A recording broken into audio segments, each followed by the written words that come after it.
It seems like America started to go downhill once they started, like you said, destroying the symbols that brought us here, which is burning the flag, removing God from, you know, anything regarding, the Pledge of Allegiance or public schools, taking God away from the equation.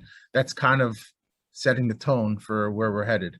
And I agree with that. But with Judaism, even though you say there's a breach, and there's physically a breach, but most people, I would say that at least half of the Jews, because maybe a lot of them are traditional, a lot of Jews are traditional, but a lot of the Jews they don't feel kind of bound by the breach. They don't feel like, even though they have taken part in the breach, maybe probably against their will as a baby, they have zero connection and they don't feel like it has a influence on them. So how is that? How do we see hope for Judaism? Right, and to add to that, also, you were talking about how the Constitution is being torn up. There's, I don't know if I should say this or not, but the Torah itself, has been assaulted. You know what I mean, over the course of few generations, last 200 years. Yeah. Yeah. So I'm saying, so how do you, going with your analogy, how would you? Okay. So, I mean, let me answer the second question first. I mean, biblical criticism and all those, forms of so-called scholarship, I think with the passage of time, people will take those things less and less seriously. I view that as an extreme form of Oedipal complex, because there was no scholarly reason. I mean, they would never treat William Shakespeare. They would never treat the Code of Hammurabi. They would never treat any ancient text in the way they treated the Torah. That was simply deplorable, what was done to the Torah. And it was done by Oedipal Jews who were essentially anti-Torah, anti-values, and wanted to adopt other values, and explicitly so.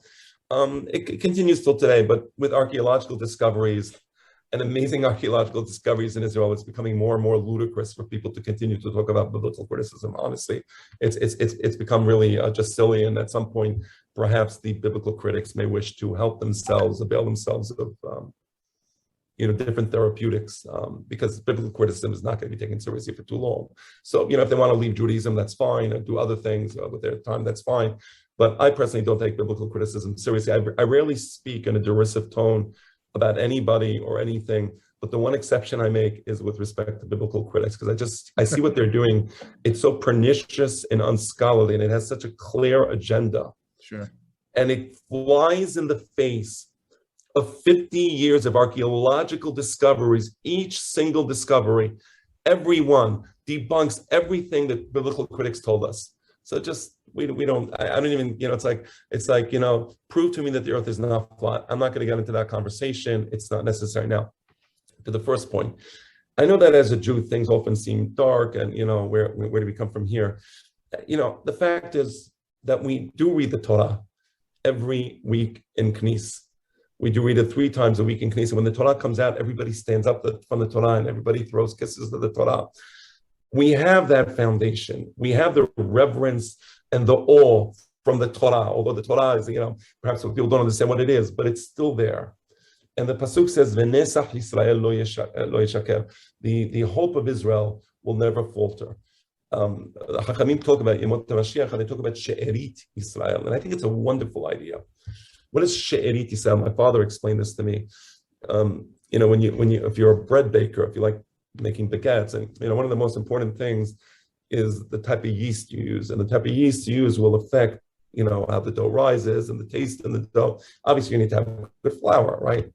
But yeast is a very important component. Se'or means yeast. What is She'erit Yisrael about? So it's as follows. Unfortunately, the Jewish people have been exposed to Gentile ideas for centuries and millennia.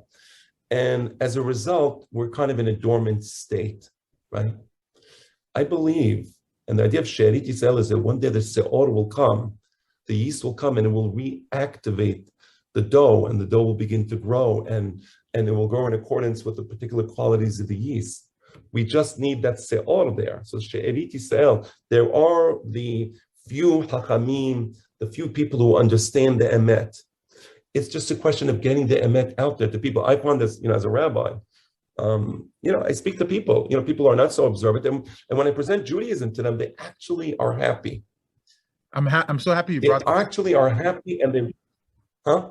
No, sorry. I'm happy you brought this up because we were going to ask you about your father's, books and his teachings, his ideas really are so underrated and they're so undervalued. And unfortunately, there's a resistance to it.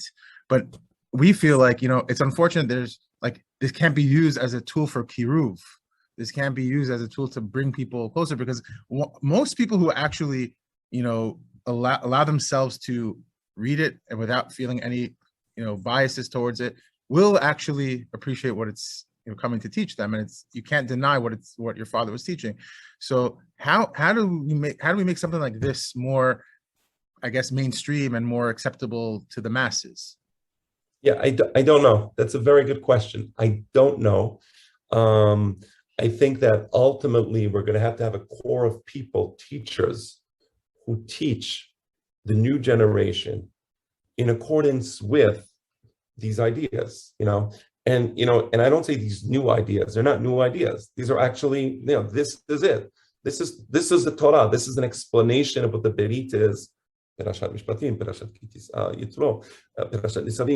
an explanation of what the word mitzvah means, explanation of the framework of Judaism. People need that because I'm telling you, when they get that, they're excited. I never knew that. Even in Israel, my father used to teach in the law school in Netanya, and he was teaching primarily secular Jews. And these secular Jews, when my father's funeral, one of them came to me, and she said that she was profoundly, she came to the funeral, she was, and she told me she was so profoundly moved by my father's teachings, it affected her for the rest of her life. She never will view Judaism in the same way again. Now, my father taught in the law school for a few years, so obviously the effects of that are limited. It's a course in law school that some students, I suppose, chose to take, or maybe they were required to take, nevertheless. But these ideas, yeah, you're right, they need to be taught to people so people wake up and understand what Judaism is about. Because right now, Judaism is being peddled as some sort of something else, and that's something else. Society. It's a vertical society because this is really the point that I wanted to bring up, because within Judaism there is this vertical society where all of a sudden our leadership is dynastic, whereas in the Torah obviously the torch is passed to the person who is most qualified, right? The Hakham. But now it's like his father was the greatest rabbi and his father's the greatest rabbi, so therefore we follow them blindly. And they almost replace God because they are the highest authority and nobody else can question. Everyone beneath them is a Benoni or a Rasha, and we can't really question them. And even if they sin, it's from our purview, we see it as a sin, but it's not actually a sin. It's actually they're in Olam HaAtzilut. They have all these different excuses for it, so they're kind of protected. And the way it used to be was that nobody was protected. If a king violated the law, he can lose his kingship. If a Kohen violated the laws of the ritual laws, he can either die or lose his kahuna. So that doesn't exist today, and it's unfortunate. So the people who are actually trying to speak the truth and trying to bring things back to the biblical times, they're being censored, they're being excommunicated, they're being abused. There's a violence to it, and it's very unfair. So I feel like we should try to bring it to the forefront. Yes. The question, though, is when you say bring it to the forefront, does that mean we want to have a head-to-head collision, or do we want to rather think of ways to market the ideas of the Torah? I don't like to say our ideas. Market the ideas of the Torah to Am Yisrael, and I think ultimately we can never get to a head-to-head confrontation. We'll always lose. Doesn't work. Right? Doesn't work. People think hierarchically. Who are you? He's a big Rebbe. Who are you? And people think of it because we're part of the Western world. So as long as you're part of the Western world, which is a vertical world, you will always lose in that argument. But I feel like the allies of this view, let's say if your father, let's say someone like Rabbi Sachs, who probably don't see eye to eye on everything, but I think that's where it has to start with. I don't like to use the term modern Orthodox, but kind of the other schools of thought that kind of have a lot in common and share a lot of the same values and the same ideas. but can kind of, instead of kind of, I see at least, there's a lot of arguments in between those groups where in reality, we more or less agree on the same thing. So let's look at the big picture here and let's start having like open forum discussions, conversations, welcoming the other side to kind of, let's say the Haredim to come in and have a discussion. And then we can actually make some progress. Yeah, no, I think that's a valid point. I think you're right. I think there's more things that unite us than differentiate. Listen, I don't need a particularly high standard to love my fellow Jew, and I mean that fully. And I think that there has to be more openness, and more dialogue, more discussions. But more importantly, to your point, because everything we just said is abstract, there has to be an understanding of the problem. That's where you need to get, understanding of the problem among different groups. And the problem is that right now, Am Yisrael, most Jews don't understand what Torah and Mitzvot are about. Most Jews don't understand what the Berit is about. Most Jews don't understand what distinguishes Judaism from Islam and Christianity. We get it, we know the content is different, I got that. But fundamentally, at the theological, epistemological level, how is it so different? And why does it matter? So it's a Christmas tree or a menorah. Why should that matter? It's, nice lights and pretty, and, we have Maal Swedish Shwati and they have Christmas tree. So why should that matter? They can't answer that. So I think there has to be an identification of the problem. And that's what can be the next possibility of moving forward. Meaning, once you identify the problem, then you can hopefully deal with the problem.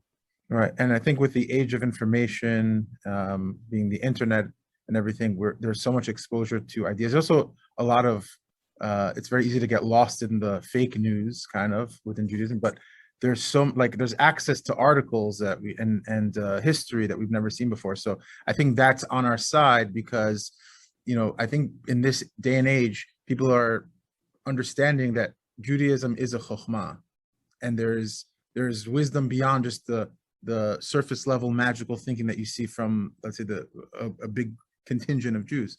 So I think that's kind of on our side. I think we naturally will evolve towards that. And I think the fact that there's a revival within, studying of Harambam all around the world in Israel, I think that's a great sign. I agree. There's certainly a desire to find the truth.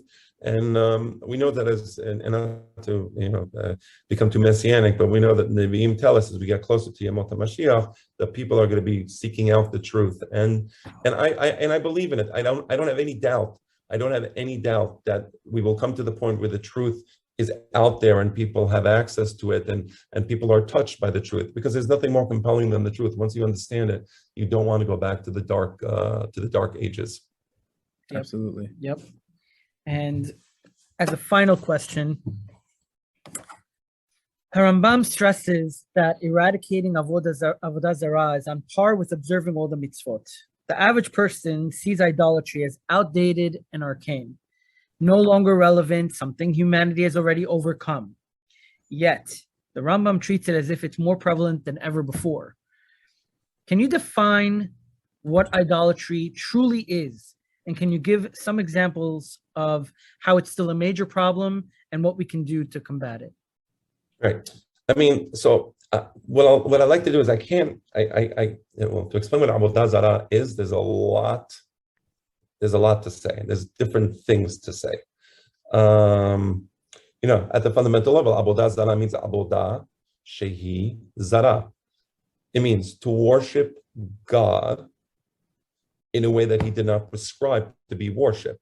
So, of course, if you worship God through an idol, avodat elim, that would be, a capital crime, right? It's worse avon, by the way, according to Rambam, there's nothing worse than avodah zarah. But avodah zarah doesn't necessarily need to be idol worship. Avodah shehi zarah, to worship God through a way that's foreign to the Torah, can be different things. It could be things that I was told to do, which are not necessarily in the Torah, right? So certain additions, certain, I once heard a video, and I was personally shocked. I saw the video, I would not have believed it, but somebody went to Meron, and he literally started praying to Rashbi. He literally said, Rashbi, the Jewish people are in trouble. It was a big rabbi, I don't want to say his name. Rashbi, the Jewish people are in trouble. Answer us. This is during the Corona days. There's a magefa. That's Avodah Zarah. So, to believe that somehow Avodah Zarah doesn't exist in our days was just not accurate from the perspective of Harambam. A person praying to a dead, to a dead person and going to his grave and literally mentioning his name. I mean, that's, what happened to God? I mean, God is there. Like, why don't you pray to God? No, I'm going to pray to the dead person. So Avodah Zarah still exists. Now, the important thing about Avodah Zarah is it teaches us a little humility.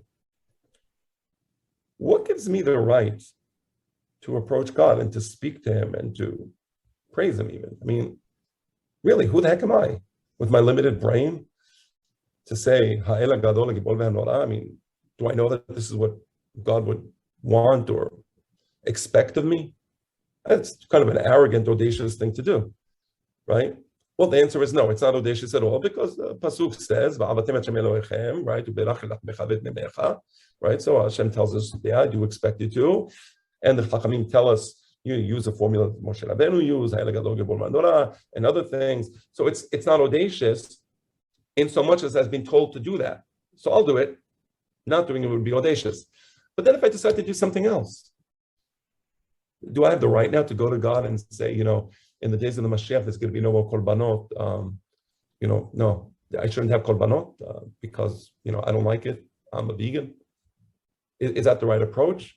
Instead of korbanot, we'll bring something else. I don't know. Pizza. It's vegan. Is it vegan? Actually, no, it has cheese, but something of that nature.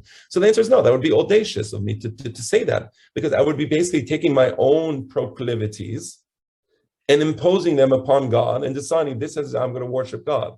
So the great message of Avodah Zarah is God is above us. Have a little humility. Don't just go to God and decide this is what I'm going to do and this is what I'm going to say, and God, accept my sacrifice. God may not accept your sacrifice. Look what happened to Cain. I don't know why I didn't like Cain's sacrifice. He didn't like it. He accepted Havel's sacrifice. That was God's business, right? So the message of Avodah Zarah is you cannot just approach God at will. He's not your friend. He's above you. Be very careful what you say, what you think, and what you do when you're in the presence of God. And we're always in the presence of God. Amazing. Thank you. That was unbelievable. And we appreciate you taking the time out to talk to us. And hopefully we can do it again one day. Hopefully. It would be a pleasure for me. Thank you. Thank you. Rabbi All right. Abe, thank you so much. We really appreciate this. This was fantastic.